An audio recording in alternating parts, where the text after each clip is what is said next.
Hi there. Here's another fireside chat without the fire.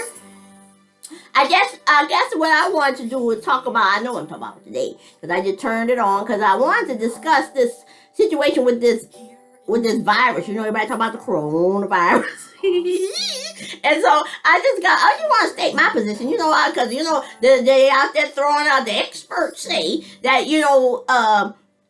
one or two things are going to happen. You either going to get the virus or you're going to get vaccinated. So if you don't get the vaccinated, you're going to get the virus. So one or two things going to happen. That's what the experts say. So, they say no way around it.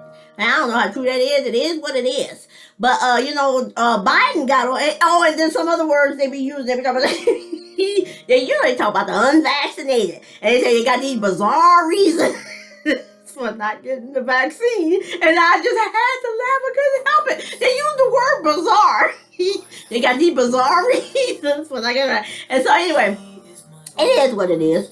But I'm going to tell you why I'm not getting the vaccine. I ain't got no problem with the vaccine. I trust it. Ain't nothing about not trusting the vaccine or not understanding the importance of it or the myths behind it, buying into the myths and all the stuff that the little people on the right, the Republicans, are talking about the vaccine.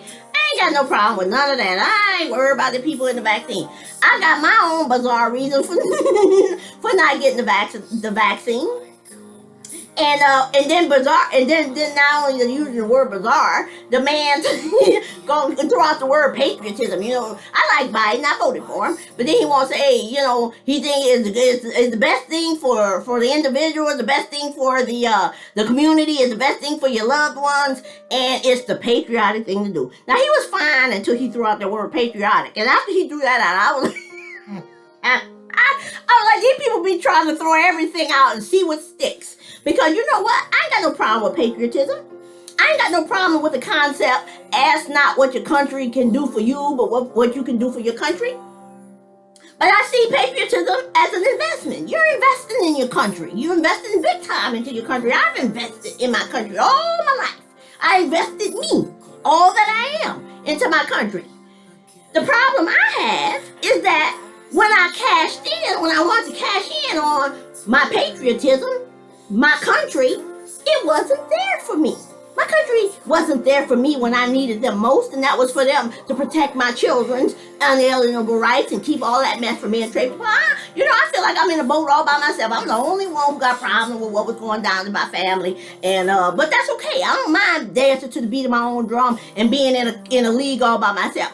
But that's the way I feel, because this is my life. And those were my offspring.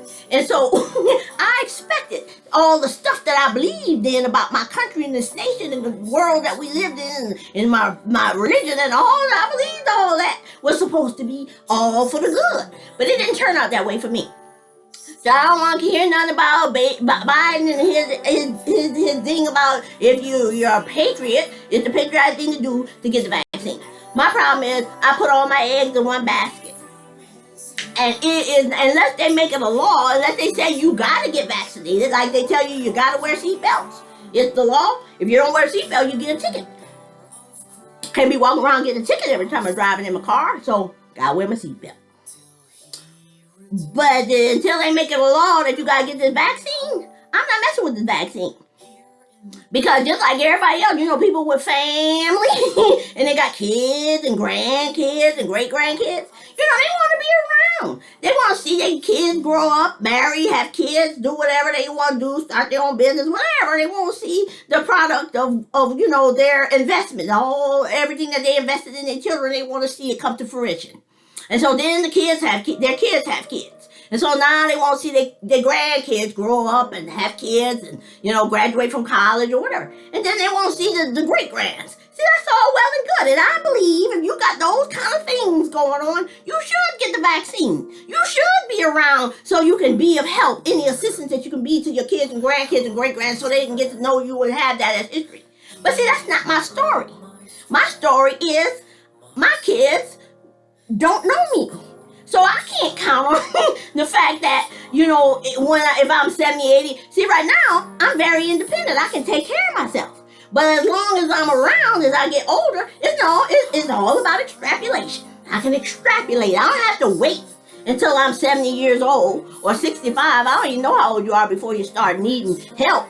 Somebody to drive you around or, go get groceries from the store. But today, it's all well and good because today you can just sit at home, order grocery on your computer and have it bring to you. But, there are things that you need at some point. You're just not going to be able to be independent. There'll come a time when you're going to need somebody to be looking after your meager wealth or your well-being, making sure you're not being taken advantage of and stuff like that. And normally that would be your kids. And so I know that I couldn't turn power of attorney over to any of my kids and say, here, keep an eye on this and make sure that these things are taken care of. And, they make sure your bills are paid. They make sure that, if you got somebody coming in your house to take care of you, that you're not being taken advantage of. And God forbid, if you're in bed and need to be taken care of, making sure that you're being turned every 2 hours. I can't count on my kids to manage that for me because they first of all, if they were around, and I handed them over my stuff, I know they wouldn't take care of it. They be wanting to do their Uber Eats and they be wanting to buy their little DoorDash and all kinds of stuff. They would take care of their needs before they make sure mine take care of. Pain medicine? Oh no, mom don't need that. We'll just scratch that off the list and save a few dollars a month. You won't need no pain medicine. All the things that you have that you want to be taken care of, they start scratching that stuff off the list, thinking that that's not important to you. Making sure if I'm in a nursing home, making sure I got a room with a view. Or if they got me stuffed in some corner, looking out at a brick wall. So anyway, no. I'm going, what they say, you live with the consequences of your choices. And so I'm willing to live with the consequences of my choices. I decided and said I do. And then when things didn't go the way they were supposed to go, I bucked like a wild bronco at the rodeo. And so this is my story. I ain't got no kids to come looking after me when I'm unable to take care of myself. So, and then when I'm on Facebook, you see your friends, people that you graduated from high school with, they talking about having knee replacements and double knee replacements and having to have hips replaced and things that they got to do in their mouths, like implants and stuff like that. I was like, extrapolation. It's going to be before long before I need to have my hips or knees or something replaced. And I don't like acute pain. I don't want to have to be in acute pain. And these doctors won't be stingy with the pain medication and stuff like that. If I'm gonna be in pain and I'm gonna have to have surgery, I want to be almost comatose until I'm healed. So give me enough medicine to keep me comfortable. So anyway, and the thing is, I think that's all well and good that you can go and have these things done. It's a great time to be alive because if you got kids and grandkids and great-great-grandkids, you can have a good quality of life while you're with those people. While you're with your kids and grandkids and great-grandkids and stuff like that, you can still move around because you got new hips and you got new knees and you got all this stuff.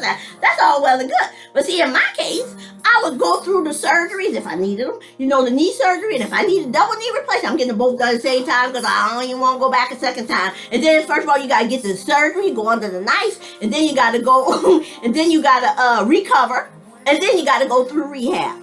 Now, if I don't have the kids and the grandkids and all that kind of stuff, why do I want to go through all that so I can spend more time with me?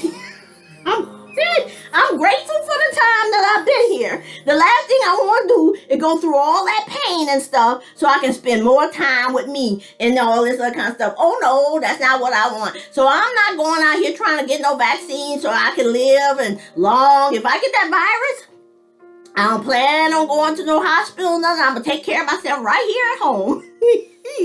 I would, take my little medication and try and keep myself comfortable. I don't want to be in no pain. And if I can't breathe, I assume that maybe I can just go ahead and take my tramadol and maybe some Benadryl and stuff and sleep through it.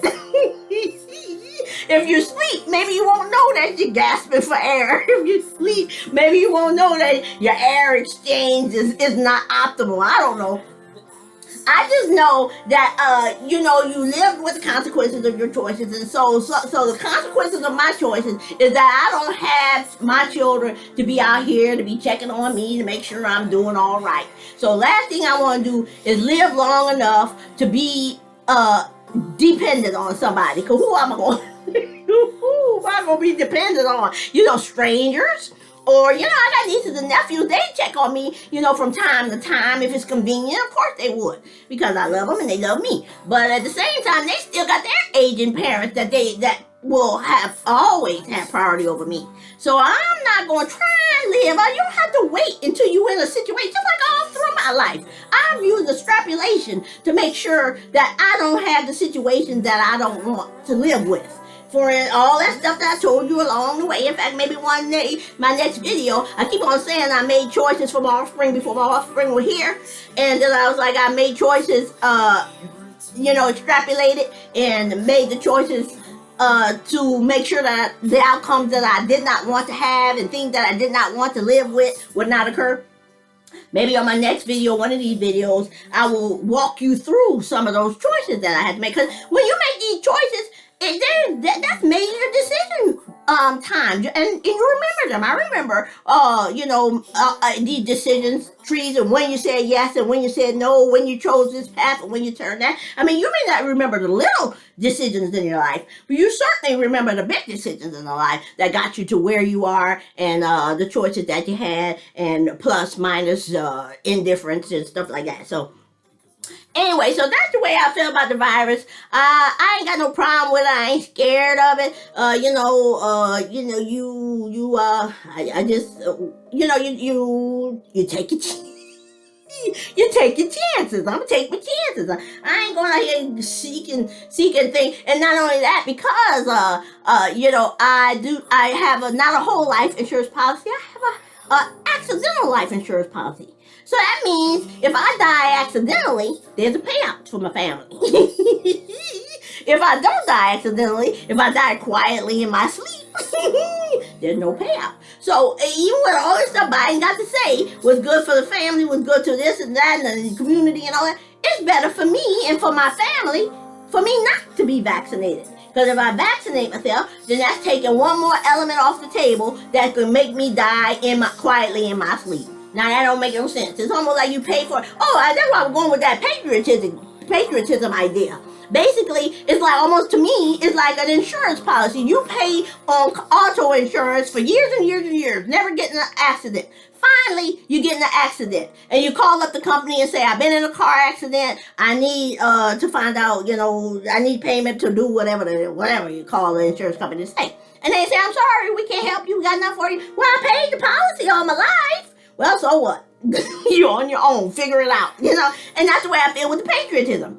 Gave everything in me to the country and to the beliefs and the values and all the stuff that I thought about my country and its intentions for us. But it doesn't count at the family and individual level. It only counts at the national level. So I learned that in my history, like I say, once I was faced with these concepts, when it slapped me in the face. And so I don't know what to do about that, but ain't nothing I can do. Ain't nothing I can do. But if I had to do all over again, I would make my same choices. I would still join the military. I'd give my life for my country. I would do all things. I didn't have no problem with the life that I've lived. And even about the characters I met along the way. I think I had to manage that as best I can to my ability. I still was able to find my happy, find my joy, peace on earth, and all that kind of stuff. It was tough. And I feel sorry for my children, my offspring, because I think they got the what they call it, the raw end of the deal. But nothing you can do now but move forward and try and do better for your young, and make sure that these choices, all this raw end of the deal that you got, is not something that's gonna hinder you and keep you from excelling. So I hope that you all can get beyond this, because it was the right thing to do, to fight for the young and not allow these people to just traipse upon you. I don't even know how I would do that. It's just not in me. But I don't know. That's all I had to say. I guess I just want to throw that out there about the virus. Because if I have to succumb to this coronavirus, I don't want nobody feeling sorry for me. I don't want nobody saying, oh, I bet she wish. I'm at the morgue with my toe tag. And they say, I bet she wish she had gotten the vaccine now. Well, they wrong for that, because I don't wish I had gotten the vaccine now. I ain't trying to get the vaccine, and I'm certainly not trying to live to be 70, 80 years old. I don't mind I'm making it to 60. I'm 50. I'll be 58 in March. Sometimes I lose my years. I forget me whether I'm 57, 58, or whatever. Always a year behind. But I do know that I was born in 64. So in the even years, I'm an even number. In the odd years, I'm an odd number. So that's what I always got to remember. But so, because I know early videos, I said, I'm 58 years old. I wasn't 58 yet. I'm going to be 58 in March 2022. But that's okay. I don't mind aging myself a year. Probably in 2022, I'm going to be saying I'm 59. But that's okay. I don't care. It's just, I don't mind saying a year ahead or whatever. Because I don't mind racking up the years. But if I think right, I believe that all my aunts and uncles that were, that didn't have kids, that wasn't married, all my aunts and uncles that weren't married, I believe all of them died before they were 60. And I think I have that right, but I'm not sure. But if they did die after 60, it wasn't much into their 60s that they, died. So I'm not married. I was married, but I ain't married now. And so I don't know. But I don't mind because like I say, I don't want to be out here trying to figure out who's going to be helping me to get around, who's going to be driving Miss Daisy. And who will be helping me when I need stuff around the house and all that kind of stuff. And then when you gotta have, if you need stuff in grocery store, sometimes you gotta pay to have them people deliver. And I don't want to outlive my savings, so whatever God has for me, I'm ready for it. Just like He went ahead, He got a place prepared for me. I'm ready for it. And just like before my kids came, I had prepared a place for them. But see, when you allow man to enter the equation, then they mess stuff up. But I do know that God's got a place for me. Man can't touch that. So I ain't worried about it. But anyway, I guess I'm going to turn this off. I just wanted to have that to think of. When people had me rolling about that, saying the bizarre. People got bizarre reasons. I bet it probably can't be no reason more bizarre than that one that I have. And then the man talking about the patriotism. Just made me laugh. But then, the other thing in the news was that girl, that lady she was a police officer, she shot that young man, 20-something. And then she wanted to say, oops. I just find that to be asinine that we spent all that money in the courtroom trying to figure out whether she did it on purpose or whether she did it accidentally. I think that's immaterial. It shouldn't even matter whether she did it on purpose or whether she did it in death. That young man is just as dead whether she did it on purpose or whether she did it accidentally. That should be removed from the equation. That woman that walks around is a trained killer. And so she should not be able to have an oops defense. Oops, I didn't mean to do it. I mean, that's in my opinion. But anyway, I turn this off. I think next time I'll be talking about something else. I don't know what, but I just think turn it off. Bye.